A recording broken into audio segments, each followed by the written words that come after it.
Yo! Video games.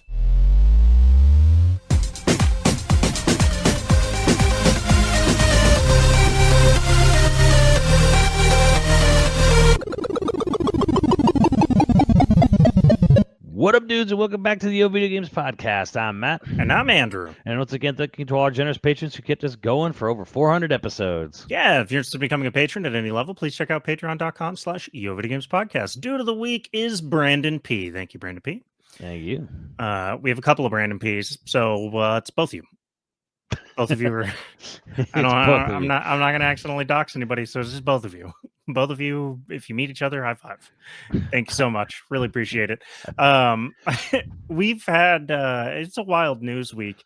I want to talk about Nintendo first because on our last podcast on the video on YouTube, we got some good comments and like actual good comments. Yeah. And someone had pointed out that one thing that I want to respond to is that someone pointed out, rightfully so, that technically Sony didn't say there weren't more first-party games coming, just that the main, their big draws weren't going to have any new entries.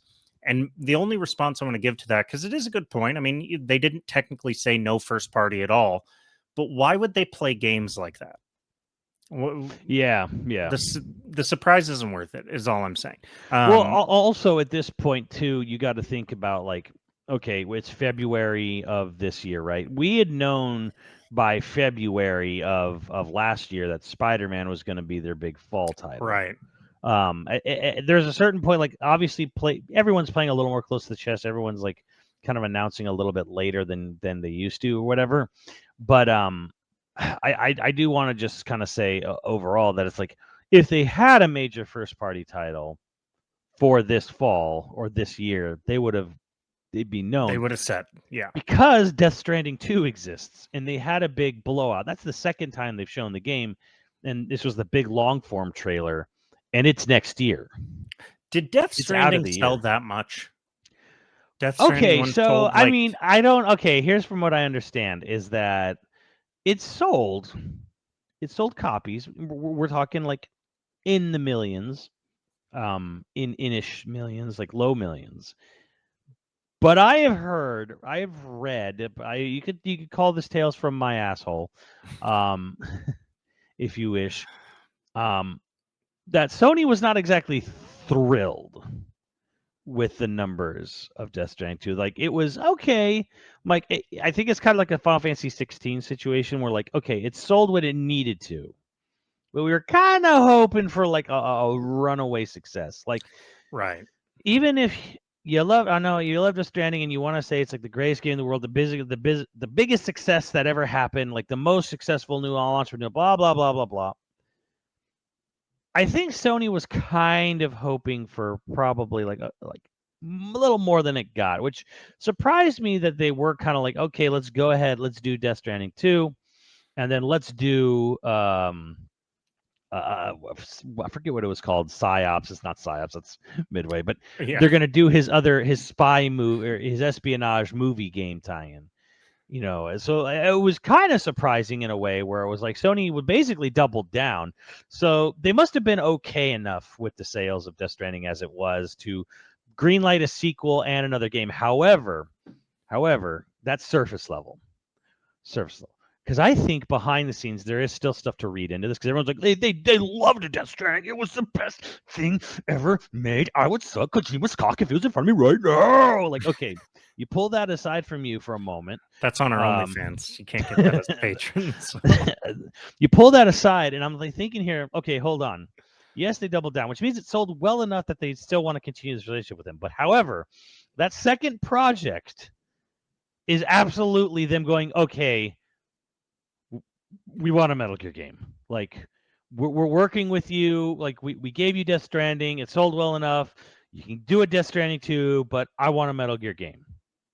We want Metal Gear back. Metal Gear's kind of been out of the limelight long enough now that it's almost like in the past, but they're we want to ride the nostalgia and hype of a Metal Gear game. We want to bring how much pizzazz and E3 show-stopping power that Metal Gear had. We want that back for us. You're making us a Metal Gear game.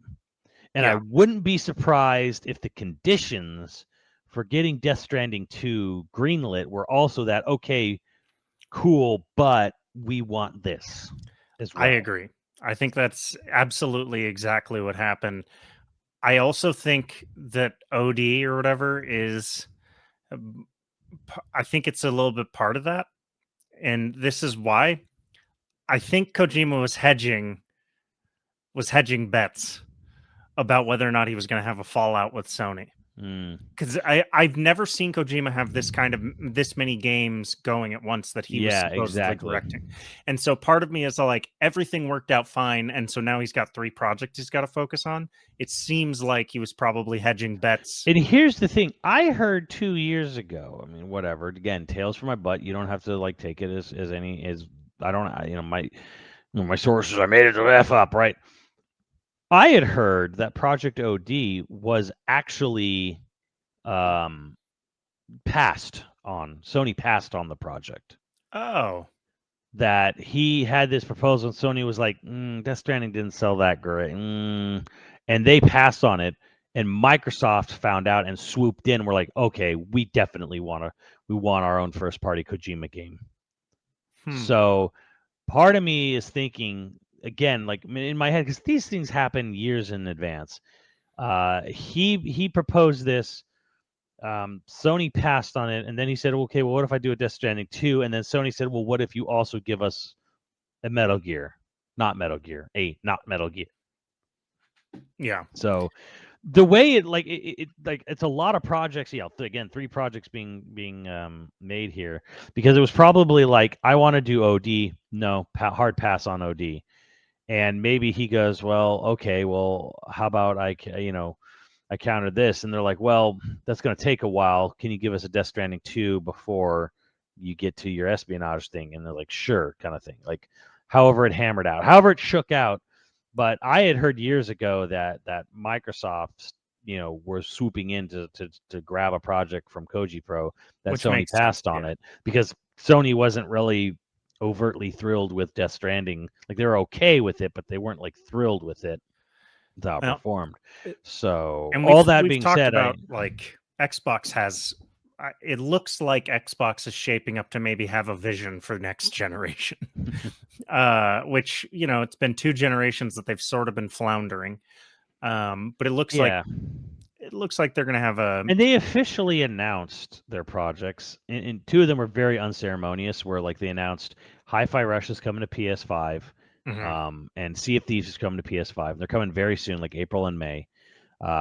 They were just kind of like shout out on Twitter or something. I saw it. Yeah, Jeff Keighley talked about it. Yeah, and Grounded and Pentiment were in the Nintendo Direct yesterday, which was interesting. They opened on Grounded, which I didn't expect. I didn't think Grounded was going to make it, but it's been pointed out, and I've read how, okay, look at the minimum system requirements on Steam for Grounded and for Hi-Fi Rush. Grounded is significantly less than Hi-Fi Rush. I'm like, oh, okay, I didn't know that. I mean, it looked like butt on the Switch, but yeah, I don't know how well that's going to run, but it won't. They sort of shot over Pentiment. Yeah, it got put in like the little montage thing near the end. They were just like, yeah, whatever, it's happening. Yeah, they weren't that excited about it, I guess. But one thing that like Nintendo's obviously doing different. We've talked about Xbox strategy, and Sony seems to just not have one going forward. By the way, people being like, "Oh, when they announce the PS5 Pro, are you going to be first in line to get it?" It's like they've already said they're basically not going to push this system. Like, why would you get a beefier? Like, they've already said that they're expecting sales to dwindle, which means they're probably not going to be greenlighting a ton of big projects. Like, I don't know if you haven't bought a PS5 yet. I don't know if it's worth getting one. Period. Maybe just wait until the next one. Like, honestly, like, depending on what your PC rig status is, because I got to guarantee you, after Helldivers 2 is blowing up the internet right now, I guarantee you Sony's going to look real hard at how long they hold off PC releases in the future. I know Jim Ryan was always like, "Oh, it doesn't make sense for us to devalue blah blah blah." But well, he's out, and he's out. This game releases. It does amazing on both now. It's a money hat game, It's not a true first party Sony owned IP, Sony owned studio. However, point is, it's a money hat. They are publishing the second one. I haven't even published the first, but it's doing better than almost anything ever. Like it's blown up this month so hard that like I think in the future Sony's going to go, you know what? Maybe we should release day and date on PC. I think the argument that PC releases devalue the brand is 90s thinking. Yeah, and I here's the thing too. I've been saying this. I said it again. I got pushback from all the usual like idiots. Bootlickers for Nintendo, where I'm like, Nintendo should put some of its lesser selling games on the Switch and put it on PC. And I had all kinds of, frankly, stupid like responses for as to why they shouldn't or why they don't or why that's bad. It's devaluing the Switch. And I'm like, no, because the Switch is a cheap portable. Like, right, and the Switch makes a profit, but consoles still aren't. Like, it's the games that make the profit for the companies. Like, and it's like, and I'm not even saying they should put Mario, Zelda, Pikmin, not Pikmin, Mario, Zelda, Pokemon, and Animal Crossing. I'm not saying to put their pillars on PC, although I mean that would also do gangbuster numbers for them. But I'm just saying, like, take the franchises that are a little more hardcore, a little more like gamery, and even if they are late releases, just put them on PC, because I think okay, Fire Emblem Three Houses, it crossed the 4 million barrier, which Fire Emblem never done, but it's the only one that did that. The second game they released, Engage, got nowhere near that. Three Houses was just right place, right time, COVID, all that crap, right? I mean, and of course, there's nothing a Nintendo content creator loves more than to groom students. I mean, Ayo, but. Wow. But, all right. But at the same time, it's kind of like, okay, well, that series generally sells 1 to 2, and I was saying like Metroid can't break the 3 million barrier, right? Like Dread got to 3 million, and that was the best the series has ever done. Usually it gets to 1, maybe 2, usually not even 2, right? So I'm like, okay, Metroid can't break this barrier. Xenoblade can't break this barrier. Fire Emblem doesn't really. It got to one game kind of fluked into 4, but it's like, man, imagine if you put that on PC. I guarantee you would get 3 to 5 million more sales for these games, even on a late PC release, because there's a lot of people who would be interested in playing a Xenoblade, a Fire Emblem, a Metroid even, especially on PC, but they're like, I don't really want to go out of my way and spend $300, $200 even on a Switch Lite. I don't want a $300 for a normal Switch. Like, I just don't see myself playing it. I'm a PC gamer. I don't travel. I stay at home. I basically just live on my computer. I have, come in a sock, kind of thing. There's not. They're not going to be out there like, hey, I'm going to all these cool events. Let me bring my Switch along. Like, no, like they just sit and play on their PC. So if you put that on the PC for them, and they'll be like, you know what? Great, cool. I can spend $60 for this game I would normally be interested in and would purchase, but I'm not going to spend $360 or $260 or upwards of $400 to play this game so I can buy a Switch. And also, it's 136 million Switches in the universe now, out in the ether. Mm-hmm.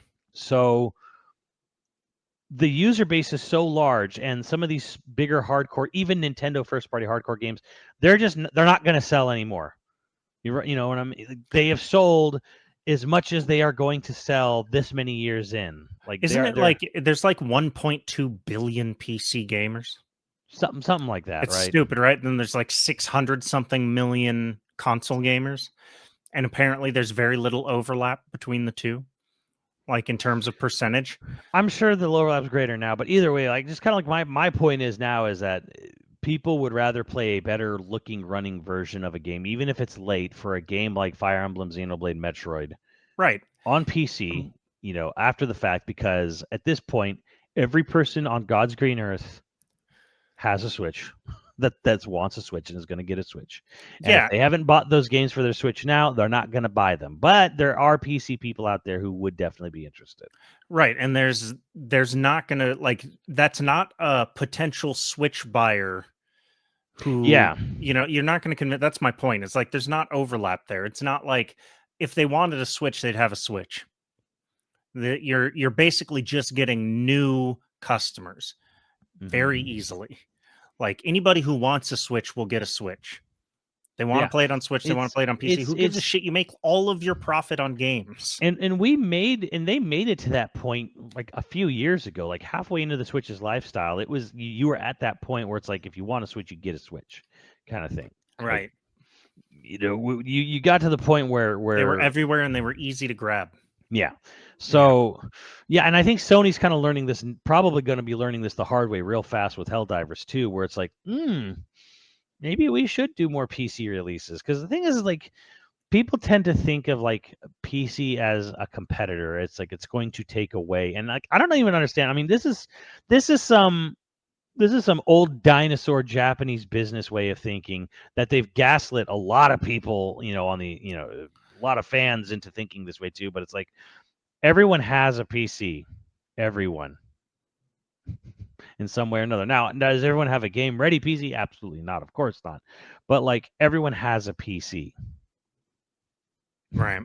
So it's not a competitor. It's like saying your TV is your competitor, which there is a line of thinking that yes, your TV is a competitor. And Reggie used to say this too, and he was technically right, where everything is a competitor to Nintendo. Mobile phones, mobile gaming, TV, movies, like everything's a competitor. Free time is my competitor. Which, yes, there is a line of thinking there, but the idea that like we need people to understand the value and understand the necessity and value for our specific product, and I'm like, no, there is a threshold where people will just kind of like, I don't really need it.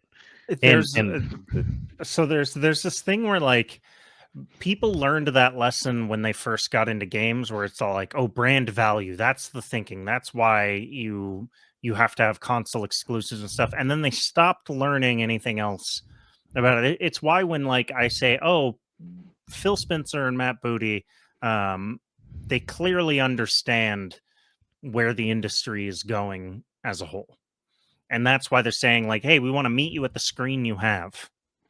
Because they're like, oh, any barrier of entry to the ecosystem is bad.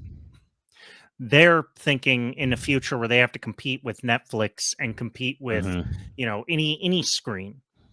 So lower the barriers of entry. And it was argument in good faith, so I'm not like shitting on the person who commented, but somebody was just kind of like, oh, why would Nintendo ever do that? It'd be devaluing their brand. I was like, yeah, in the 1990s, when the only way to play games was to get a console, okay, you'd get a PC, but like you'd have to spend quite a bit of money to get a PC that'd play any of these games because they weren't built for that at all. Yeah. Okay. Yeah. When in a world where consoles are the only way to really play a game, the ecosystem matters in that way. Now, your phone can play Switch games. Your phone, depending on the phone that you have, it might be more powerful than the Switch. So we're no longer talking about an ecosystem where hardware is the gatekeeper. Right, that's the thing. And there is a whole world of people out there who run Switch emulation and run it very easily. Yeah. And play games before their street date on an emulator at a higher resolution. I don't know what you're talking about. So it's kind of like there's already a thriving underworld of Switch PC gameplay with emulation and ROMs. So it's kind of like, I don't know, Nintendo's it hates them so much. I'm like, well, you're letting them thrive, one, because you have a potato that you refuse to let die. But on the other hand, they make a lot of profit on the Switch now that it's older. Yeah, there is that, but it's like also like, well, you might as well just start selling some stuff on the PC, because like it's the music industry all over again, where it's like, how you killed, how did we kill LimeWire and BearShare and Kazaa? How did that die? Yeah, software stores that you could buy easier than you could download. You just started making music easy to purchase online, right? So, which is the whole point I kind of getting at with like some of their Switch stuff, where it's like some of their older games could use like the big bump in sales, and they could become bigger franchises. All you got to do is just put it where people already are. Everyone has a PC, just put it there. Right. And Steam is one of the biggest reasons that PC piracy went down on games. Yeah. Like it's one of the biggest contributors to the elimination. The elimination. It's still around, thank God. But its point is like after Steam became popular, made it easy to buy games and easy to have an insane library, piracy went way down. But yeah, I suppose we should talk a couple of the games that were in the Nintendo Direct. You know, anything that excited you? Unicorn Lord seems like it's up my alley. Yeah, I was starting to play the demo for that. It's a 7-hour demo, by It's the a way. what now? It's a 7-hour demo, by the way. And yeah, Cool. yes, you can save, and yes, you can use it in the main game. Disable or you can transfer just over. They're basically just giving you the game, like for the opening part of the game, or at least like Wow. the first chunk of the game. It's Ogre Battle. It is just Ogre Battle. It's Yeah, Ogre that's what it looks Battle. like. Yeah. It is just it is as much Ogre Battle as Helldivers is Starship Troopers. Like it's just Ogre Battle. Yes. So it's very pretty. It's very cool. It's really good. I played the demo for that. I wanted to play Penny's Big Breakaway, which is the Sonic Mania devs 3D platformer. I haven't got a chance to play it yet. I hear it's got some bugs, which I'm like, well, I guess they had to follow Sonic Team into 3D as well. But keeping the legacy alive. Keeping that legacy alive. We'll see. I'll see. There's a Contra Operation Galuga got a demo. I downloaded it. I haven't got a chance to play it yet. Final Fantasy VII got its updated demo, and a lot of people are loving it. I see. I'm already sold on it, so I don't know why. I'm not going to play people finally get to see what sort of the world loop, like the gameplay loop of the open world is like. So that's nice. But yeah, otherwise, I was not expecting Epic Mickey to come back. That one caught me off guard. I'm not over the moon about it, but I'm like, oh well, I enjoyed that game. Like I wasn't expecting this to come back ever. Well, didn't we say this when it first came out? But it's very Mario Sunshine. Yeah, in a way, yeah. It's very much it's got like a Mario, so like easy to love. Mario Sunshine. Yeah. It wasn't the best Mario ever made, but it was really fun. It was fun. Yeah, it was really good. So I mean, that's how I feel about Epic Mickey. It surprised me how many people were fond of the original game. I'm like, okay, cool. The game was great. I liked it. It wasn't the best game ever made, but it was really good. It's kind of interesting to see that come back out of nowhere. Well, it's got that Disney. It's got the Disney power behind it, where the brand. A lot of kids probably got it from their parents who were like, "It's Disney. It's probably fine." That's true. And so you get that nostalgia boner. Yeah, we're hitting that point where now it's nostalgic for a lot of people, which is crazy in my mind. I'm obviously young. We're virile and strong. I'm excited and upset. They had the trailer for all their Rare games coming to Virtual Console. Yep, not Virtual Console, whatever. Switch Online. Not Diddy Kong Racing, which bums me out so much because I wanted to make the internet cry. I wanted to leave everyone in the dust. I wanted to show the futility of people's experience in that game, the futility of trying to defeat me. I was so good at Diddy Kong, and it's still not online. I want it online so bad. I will crush all opposition under my heel in that game. But no, we got Blast Core. Well, you know what? I know cool. exactly what I'm never playing with you. We got Blast Core, but we also got KI. We got SNES KI and a couple other. There was it was a Snake Rattle and Roll, RC Pro Am, KI, Battletoads, Battle Maniac, Super NES one. Yeah. And then Blast Core. Cool. And Endless Ocean, not a remaster, Part 3. Which I'm excited. No one else is. There's 3 people on Earth who even remember this existed. I think it's really cool. It made me want to go scuba diving again. I haven't gone diving in a few years, and it made me want to be like, oh, I'm gonna go diving. So maybe this is a safer way to do it. But I did think it was kind of cool. I was taken aback by the idea of that's something you would play multiplayer. I was not expecting online multiplayer at all for this. And it's up to 16 people or something, even more. Here's my thing. I was just talking about how Skate used to be that chill, game you'd just hang out with your friend while you were waiting for other people to get online for COD or for whatever. And I was like, yeah, there's no games like that anymore. There's no games you can just sit there and chill with a friend talking or listening to music and then they announced that, and I'm kind of like, Endless well, Ocean Luminous. Here we go. there it What a is. great point. You know what else? We also benefit highly from being on PC. Yeah, actually, absolutely. Would benefit highly from it, but I didn't even yeah. realize that it was a exclusive, but I guess that makes sense. Partner direct. Yeah, Nintendo owns the IP. Yeah. So we're in a weird time where Advance Wars came back, another code came back, Endless Ocean came back. All these weird Wii DS era games coming back, like really weird ones. Yeah, cool. I have no problem with it. I'm not unhappy about it. I didn't know that there was that kind of market for Endless Ocean. I don't think there is. I don't think any. I mean, it's only going to be 50. Only 50. I mean, it's only going to be 50. So that's kind of cool. They're not trying to like sell this at high price. They're not trying to milk you totally.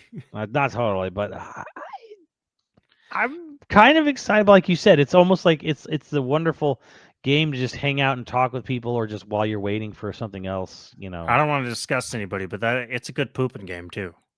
Oh yeah, I mean a great pooping game. You're just sitting down, hanging out. Oh yeah. You know, another game that I saw that I didn't expect to like the look of so much was Another Crab's Treasure. Oh yeah, Another Crab's. I saw it. I was just kind of like, oh fuck yeah, and then I realized like this shouldn't be the game that I'm excited about. But it was like I thought I was going to be excited about Snow Day, the South Park game, because the other South Park games have been great.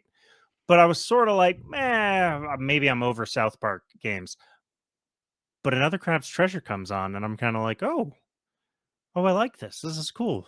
Little hermit Another crab Crab's action. Treasure definitely look cool. Yeah, it works. I'm gonna check it out. You know, Nadia's super interested in it too. So, it's hitting notes. Like people who see it are actually like it did its job well, where it's like it was introduced and everyone's like, hey, I hate this stuff. I'm into this. Well, it's another example of like Nintendo does differently, right? Nintendo has a scattershot of new and old IP coming back that none of them overlap. Like Another Crab's Treasure and Endless Ocean like couldn't be any more different. Yeah, they're both under the sea, I guess. Yeah. But at the same time, like that is, I'm not going to call it exciting. I'm sure there's a lot of people who watch that partner direct and were like, oh, this sucks. For me, though, those were two moments where I was like, oh, Nintendo's really like, they are willing to just sort of take a shot on a new idea or a new old idea. Like I can't imagine the executive that's sitting there going like, Endless Ocean is a big seller for us. Yeah. Like, but he's just like, oh, okay, yeah, it's cheap enough and it'll probably make its budget back. Cool. Green light. There's no other company doing that. You know, whatever complaints that you have about Nintendo does things differently. It's why I don't think Xbox looks at Nintendo like a competitor, because I don't think Xbox considers themselves playing the same game, so to speak. I think Sony looks at Nintendo like a competitor because Sony's sort of dumb right now.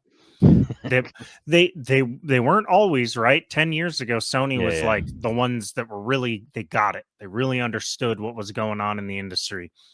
But now, I don't know if it's like people left. Here's my thing. Like, imagine, if you will, God of War Ragnarok was split into two games, and it came out 2 years.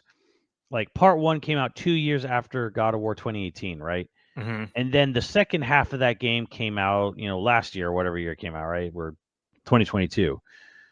Imagine it, and they were like $50 each. Would that have been such a bad thing? Because God of War Ragnarok was fucking really long. Yeah, it was really long. Like, it was stuffed with content, and somehow it hit 4 years after the first game. But imagine if they just split that in two. Yeah, and I'll raise you this. Imagine if when part 2 of Ragnarok came out, part 1 came out for PC. Right. All the advertising you're spending for part 2 of Ragnarok would also be advertising part 1 of Ragnarok, which has already made all of the money it's going to make on PS5. Yeah. And so it's like, oh, you're a PC gamer and you always wanted to play this. You don't own a PS5. Oh, well, hey, part 1's here. And in a couple of years, part 2 will be out. Now, granted, I understand there's the sort of, 2020 is the year PS5 came out. Like, how is that going to work? Like, I'm like, well, it's still. I mean, look, Ragnarok still came out on PS4. Mhm. At the end of the day, Ragnarok was a base PS4 game that was upscaled to run on PS5. And I'm like, well, you could have just had a simple, hey, it runs at 60 on PS5 at launch. Imagine that's a launch game, Right. you know. So just put yourself in that position. I'm like, I want games. There's a meme going around, and I think everyone's I want games to be shorter, to look they don't need to look as good, and to cost less. And I'm serious. I'm dead serious. And I'm like, yeah. Like I don't. There's a part of me that's like, I don't really need. If you want to have some games every now and again, your Horizons, that sort of just like the graphical showcase, cool, whatever. But I don't need every game to be Horizon or the fidelity of God of War. Like I said, I feel like God of War is a great game, but I feel like it could have been 2 games sold at $50 a pop. Yeah, I think if you're going to continue to have the prices you're going to have for games today, longer is better. That being said, yeah, if they were going to cut the size of the game in half, well, here's the thing: it's like with movies. There's so many 3-hour fucking comic book movies now. It's like cut that shit down to 90 minutes and tell a good story and pack in, you know, a solid story in 90. You can do the same thing with games. Ragnarok could have been a third shorter and might have been a better game for it. And like it was a good game, but there was probably places you could have condensed.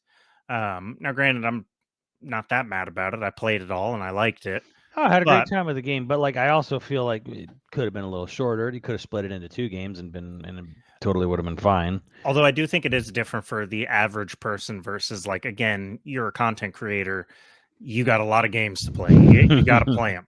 I don't know, because the thing is, here's what the argument for this is that shorter games, less dev time. The idea is that the games will be shorter. Right. Maybe they won't look as good, whatever. But the point is that they might you could sell them for less and they could come out a lot quicker. Like we don't need to be spending 6 years and spending $70-$80 on a video game. Like looking and that's just for big games. I mean, like Suicide Squad, which came out and died, and it took Rocksteady like 8 to 10 years to get that game out, and it came out and it fell flat on its face because, I mean, look at it. It got murdered. Yeah, it got murdered in the cradle. The funny thing about Suicide Squad is I know several people now that have all played it and actually liked it. And the only common denominator between it is none of them read any of the reviews before they got it. Anybody that I know of that read reviews skipped it or hate played it. Hate played. Yeah, like they played it expecting to hate it, and all they did was shit on it, and they made like TikToks shitting on it. But like anybody I know that played it blind was like, yeah, it was a fun game. Sort of like Guardians. I've heard the Guardians comparison happen a lot, where it's just kind of like, man, this thing just, the first showing rubbed people wrong so hard, and that like people were just like thrown off it. And I'm like, well, but the other thing too is that like Helldivers 2 came out, and Helldivers cost half of the price. Yeah. And had way less monetization, predatory shit in it. So it was kind of like, in a sense, the true capitalism happened this February with there were like 4 or 5 live service games that came out at once, and only Helldivers succeeded because Helldivers was cheap but quality and didn't have the most like rip off pricing mechanics. The monetization was fair. Yeah. So the market did what the market's supposed to do: decide the victor. And I'm blanking because there was Suicide Squad, Foam Stars. There was another one in there too. I can't remember what it was, but it also died. It's gone forever. It doesn't matter because whatever it was. There was some other like somebody's favorite game. There was some other gassy game in there that came out and just whatever. The point is, Helldivers 2 succeeded where the others had to fail, and it succeeded because it made a game that was fun. It was polished. I mean, the servers got broke though over this month because of Yeah. it. Yeah, the CEO was like, "Hey, if you can't buy it yet, just hold off. The servers will be fixed by the time you buy it." He's like, "I want you to buy it, but like we're working on fixing some stuff right now." And everybody's like, "Oh, this is the best CEO ever." I was like, "Well, he just seems like an honest dude." I don't know. Yeah. You know, I'm not gonna suck his dick yet, but give it time. Oh, Skull and Bones.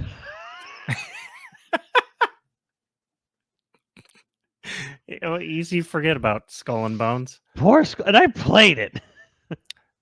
What was it? Was it you that like you were like, I can sum up everything bad about Skull and Bones by saying that ships have stamina, Yeah, I don't know if I said or that. like everything's wrong. I don't know where I saw it, but someone was all like, you want to know what I think of Skull and Bones? Ships have stamina, and it's just like, like, yep, that says everything you need to know. The I idea don't. is that your sails are fully unfurled, and there's a guy holding it, like keeping the sails out, and his stamina goes away. So when his stamina goes away, they have to go to back to a sort of neutral position or something. I don't know. That's not how they No. just tie it up. All right, but like I'm not a sailor. I've done I've done the bare minimum amount of sailing, but I know that's not how that works. I have sailed, and it is exhausting, and I know that. But Yeah, it's I exhausting, get but what like, they're going for. I get what they were doing. I see what the idea was there at least. But it's not fun. yeah. Shout out to, I think Noir is the one who gave me the code for the beta demo weekend or whatever, and so I played it then and knew it was not for me. Although it was more fun than I was expecting. I expected it to sort of really. I expected it to suck. I expected it to be fucking awful, and it wasn't. It was fine, just not for me. So I'm sure there's somebody that's very into the period and ships and pirates and stuff, and is like so jazzed about that game. I'm very Not much of me. the opinion. I'm like, this game, it had some cool stuff, but it just can't help but get in its own way. Yeah. So, But but here's okay, the thing. other demos that you played. Oh man, I still haven't even gotten to them. But yeah, just getting all the way back, like you were saying though, the idea was that here are 4 gas games that came out, and here was Nintendo with no, well, ground. It's technically a gas. But it's an old gas, Ish. old gas coming to their system. But I felt like the little partner direct was a little something for everyone. So that was cool. There was a lot of there was that weird game Ender Magnolia, which I was like, yeah, this looks like. Nadia looks right over at me. She's like, "Yeah, this looks like something for you, like depressing Android shit." I'm like, Yeah. "What? No." Ender Magnolia. I had the same thought. I was like, well, I know someone's gonna buy it. Oh, okay, yeah, Yeah. just okay. What? No, I hope it's good. I hope it makes you cry and or gives you a boner. I don't know what I type of don't know. confused you want to I be, don't know. but I don't. It's apparently from a franchise that I'm unfamiliar with. So, whatever. I mean, there was a game in the Japanese Direct called Revenant that has the writer of Final Fantasy VII and the composer of Kingdom Hearts, Yoko Shimomura, making this basically Versus 13 without Square. It's like this crazy action game in taking place in Tokyo. And people were like, "What the hell is?" People found out about it, like, "Where the fuck was this in Art Direct?" And I'm like, "I don't know." huh. So I don't know. We're all kind of waiting to see if there's going to be an English publisher to take it up. But it's got all these ex Square employees running it, and they're basically making Versus 13 weirdly. And then of course in Japan they get Mother 3 on the Nintendo Switch Online. We will never get Mother 3 on our Nintendo Switch Online, and I've not really played it, so I'm like, I know this, it drives people insane, but I'm also kind of like, well, the game was fan translated 15 years ago. I mean, just go fucking play that. I just don't understand. Like, is the game that good? And two, why do they not want to bring it over? Because there's apparently a lot of potentially questionable riffs in the music. The music is very Let's say it crosses the line of homage to classic like rock bands or like 50s, 60s music, And they like don't want to really get hard.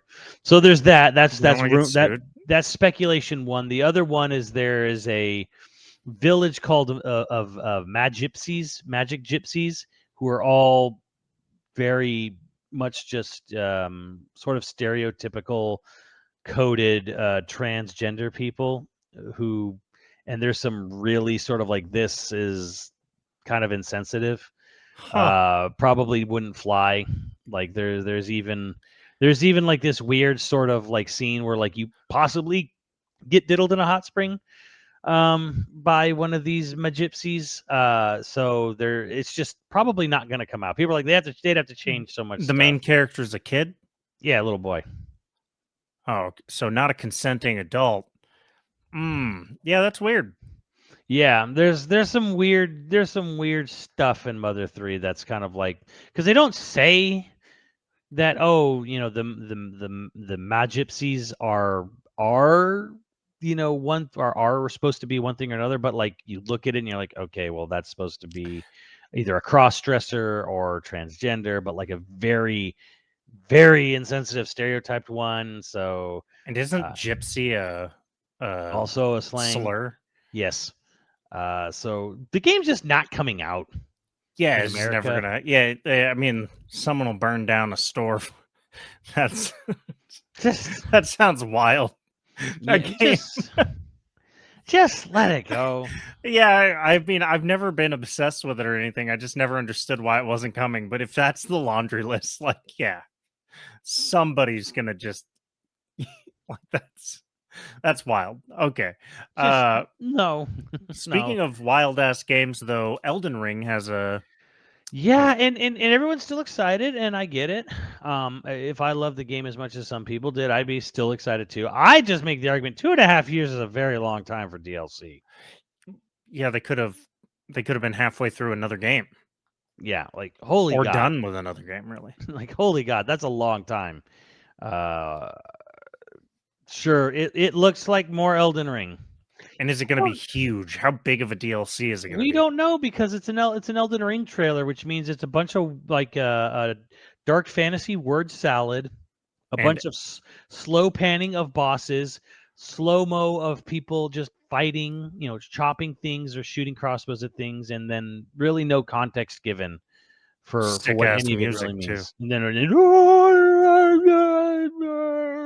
Hey, yeah, look, if you Elden ever Ring. need me to hold the line against a barbarian horde, just start blasting me some fucking Elden Ring music and be fine. You So know? yeah, like the trailer is going to be cryptic metaphor, like just it's just Yeah. we don't really get info from trailers for Elden Ring or any FromSoft games. They're vibes. But your nipples get a little hard. Their trailers are all vibes. That's what it is. So Hell yeah. I'm sure it'll be cool. I'm sure it'll be good. I have no doubt it'll be good. Someone was saying like, oh, it could be like 30 hours, 40 hours. Cool. Wow. It would require me to completely relearn the game, possibly replay the whole game. I'm like, nah. So I personally am not really excited for Shadow Zero Tree just because it just took too long. Yeah, Yeah. I would have to reacclimate myself with how that game functions too much. That if nothing else is coming out around that time in June 21st, maybe if nothing else is there, maybe. But for me, it's like, And then of course I just just kind of wrapping up here. Final Fantasy 7 Rebirth reviews dropped today. Has a 93 Metacritic, one of the highest rated Square Enix games of all time. I kind of saw this coming.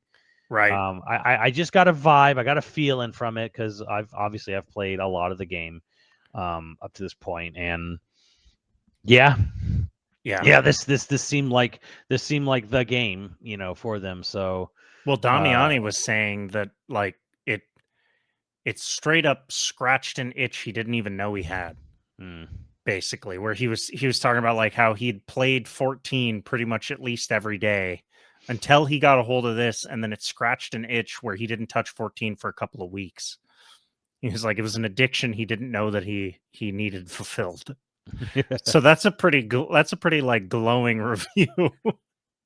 Yeah, it's I'm like, yeah, this is the game. This is the game, like for Square, right? So Yeah, second highest Final Fantasy. 9 is still technically their highest rated Final Fantasy on Metacritic or something. So this is 1 point below it. So Well, everyone knows that 9 is every hot girl's favorite Final Fantasy. So, like, I wish that wasn't a trope. Squall is every hot girl's favorite Final Fantasy character, but 9 is every hot girl's favorite Final Fantasy game. look, their favorite game is 9. Their favorite toy is named Squall. Okay. Yes. And I don't even remember where that joke. I feel like Rodney's the first one I ever heard make that joke. Which I hope that guy's still alive. He might be dead, but he was the first person to ever make hot girl Final Fantasy buckle jokes to me. So, There you go. Oh, and rounding it out, Project L got a name. you kept this. Yeah, you kept this from me. Oh well, okay. So the name of Project L, the League of Legends fighting game, is 2XKO. 2x KO. 2XKO. Two times KO. Yes. Double KO. Maybe so. Wait, are they going to call it double KO? They're going to call it League of Legends double KO? No, or it's 2XKO. Like extra large knockouts? Like no, 2XKO. That is the name of the game. It is 2XKO. So there's no League of Legends in there anywhere. No, 2XKO. I feel like I'm having a stroke. I get. Yes, what I'm under. So there's no League of Legends branding. No. Right on. They're very confident, or they think the game's gonna flop and they just don't want to sully the League of Legends brand. But you were saying that it was pretty fun. It was a fun game. It is a fun game. It is fun. Oh, they think it's gonna flop. They think no one's gonna buy it. Oh man. Oh man, that's rough. 2XKO, 2 times KO. It's double the KO. It's a 2v2 fighter. So 2XKO. Yeah. Yeah, I'm picking it up. I'm getting it. It's not good.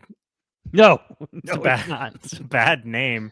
No, this name is shit. I'm sorry. Like I'm just gonna let me be real. I'm the real guy here. How the fuck hard was League of Fighters? How was that hard? How was this fucking even debated for 10 seconds? Like, why was this so difficult? Or League of Fighters, fucking done.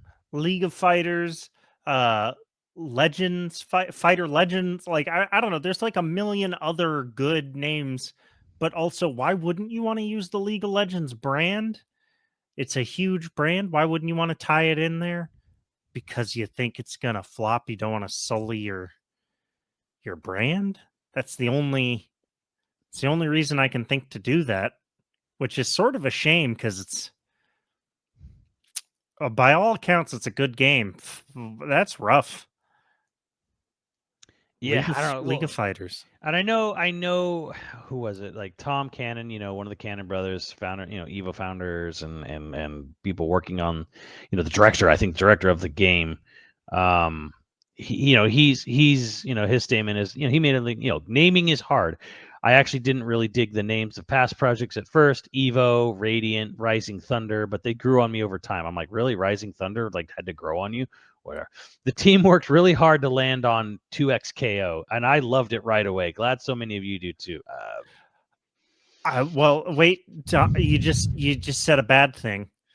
You said that all these legendary names had to grow on you. You hated them at first, but this one you loved right away. That's a bad sign. That's bad omen. It's bad juju. That means that this is not going to be a good game, Tom. You gotta. The math ain't mathing on that one, bud. Oh man, that's one of those names where it's like they hired a firm, right? They hired a firm to do some testing, and that's the least offensive name they came up with. Yeah, to me, I'm just like, dude, some weird like intern or something like, or just someone outside of gaming in marketing or PR or not PR, but like marketing or analysis or something like came up. Yeah, what do we call it? Like 2XKO. Yeah, high five me, God. It's an SEO guy. somebody was like, "Oh, this will be really search powerful." I've been hearing a lot of meetings secondhand from another room about SEO. So SEO guys, sometimes they suggest some like wild things. It'll really do well in search engines. But the Yeah, funny because thing no one's is, gonna Google that. well, the funny thing is right now, what's trending on Twitter is Project L. This is actually sort of like I'm scared now. I hope it does well. I don't know. I think it. Okay. My thing is, I think it'll still do well initially out the gate, because when it comes out, it's League of Legends. Like, people will see it, they'll know what it is. Like, it's gonna have. I think it's gonna have a pretty baller first month. I think the first month for sure is like guaranteed. People are going to be looking into it and playing this or whatever, right? And it's going to be at Evo. Yes, it'll be. Yeah, it's going to be at Evo Japan. Even they said. But like, I think it'll have that initial like, okay, buzz here. League of Legends fighting game is finally out. Project L. The real question comes over time. Is what's the rollout? Like how what is the like, when does it come out? What is the monetization system? It's probably going to be free to play. What is the rollout of new content? Yada yada yada yada yada. But yeah, there's something, I don't know, man. 2XKO. Yep. It's a name. They did it. They successfully named it. And the thing is, it doesn't actually stand for anything. 2 times knockout, maybe, is I guess what you could say it's abbreviated for, but it's kind Double of knockout is what I'm thinking. Yeah. Like part of me is like they Googled double knockout and found out that it's owned by somebody, and so they were like, oh, well, 2 times. 2 times workaround. But I have a feeling people are just going to call it double knockout. People are going to call it Project L. People because they've been calling it Project L for years, and it's like, hey, Project L, yeah, Project L, like 2XKO. Yeah. You want to go play some 2XKO with me? All right, I'll beat you in 2XKO. Yeah, it doesn't like, roll. A lot of exactly. Everyone's saying it just doesn't roll off the tongue. Like, Third Strike, KI, Killer Instinct, Tekken. Let's go play some Tekken 8. Mortal Kombat, yeah, just Dragon Ball Fighters, Guilty Gear, even, Guilty Gear, yeah, Guilty Gear. Let's go play Guilty Gear. Fuck, Melty Blood, even, which is stupid, but like Melty Blood. Soul Calibur, yeah, let's go Soul Cal.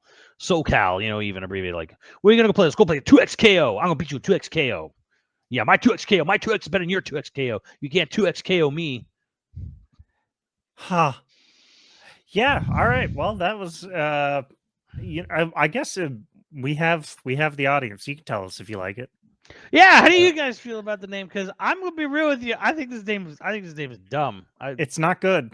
It's not a good name. I don't like the name, and I don't know why League of Fighters was so hard. Like, well, has there ever been a name, like a prototype name that you've heard that you were all like, oh, this name is dumb, and then it comes out and it's like, you were wrong. Name became huge. See, I was sort of like Death Stranding is a dumb name to call back to Death Stranding. But now it's like, yeah, Death Stranding, it's a cool name, but it doesn't make sense for the game type thing. I mean, do you remember how the Wii was once called Revolution, Nintendo Revolution? Yeah, way better name than the Wii. Wii, they're going hard for that out. I mean, it stuck. It did. It stuck. It worked. People remember Wii. They even tried to double down on it with Wii U, and that was a bad idea. So silly, weird names can work their way in. It can happen. I'm not. 2XKO is weird because it's not. It's 4. It doesn't even flow. It's 4 freaking things. It's not like Wii. It's not like it's not a single or 1 syllable or 2 syllables. It's 4 2XKO. And I'm like, yeah.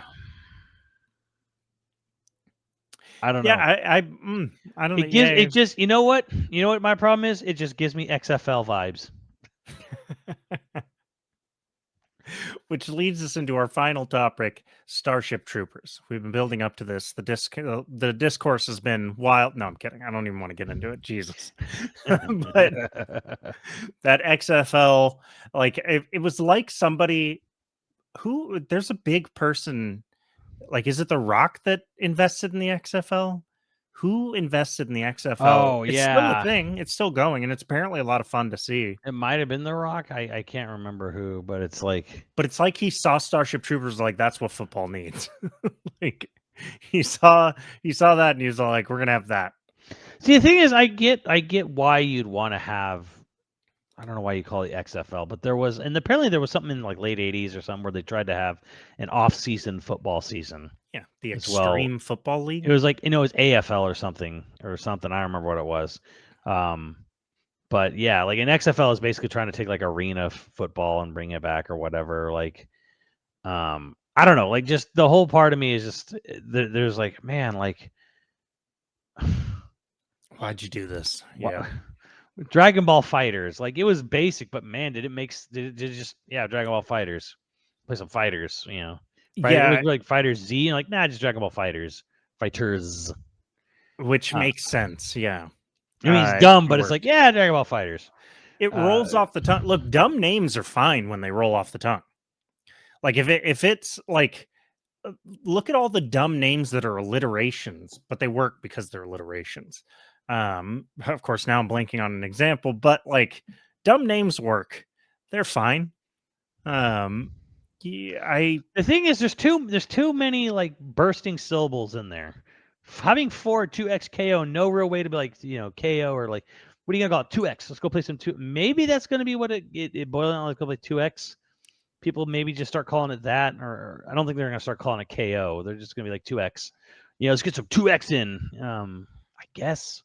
Maybe, I don't know, man. I can't wrap my brain around this as sounding anything other than like a Gen X's attempt to grab millennials during the 90s with the Mountain Dew commercial. So specific. I was just saying, man, don't you remember the late 90s or times with like a Mountain Dew, the extreme era snowboarding Mountain Dew? Yeah, Surge. Surge, yeah, like Pepsi Clear even had an extreme commercial. Like, just this is like what like when the ride like X opens. Now we have X2, the ride. Extreme, go extreme. I think that was more like boomers trying to get Gen X though, because Gen X in the 90s was it was either boomers trying to get Gen X or boomers trying to get the early millennials or something like that. But it was just like it was a rough time. Although that color scheme that was popular in the 90s, man. Oh yeah. It still fucks. Like sometimes I'll see a Trapper Keeper and I'll be like, oh my god. Hell yeah, Trapper Keeper. It's that and some denim. Ooh. Anemic girls also? Come on. Fiona Apple, still hot. I don't even give a fuck. She is. All right. On that note, we have some patrons to thank. If you're interested in becoming a patron at any level, please check out patreon.com/YoVideogames podcast. Dude of the week was Brandon P. Thank you so much to both of you. And also, our producers for this episode are Zybernite, Mutton Chops Johnson, The Pink Hammer, Screwnami, Karoy35, Hyper Viper 89, Hockey Kong 64, LCL Mayhem, and Ziggy Z. Thank you, dudes, and we will catch you next time. Later, dudes.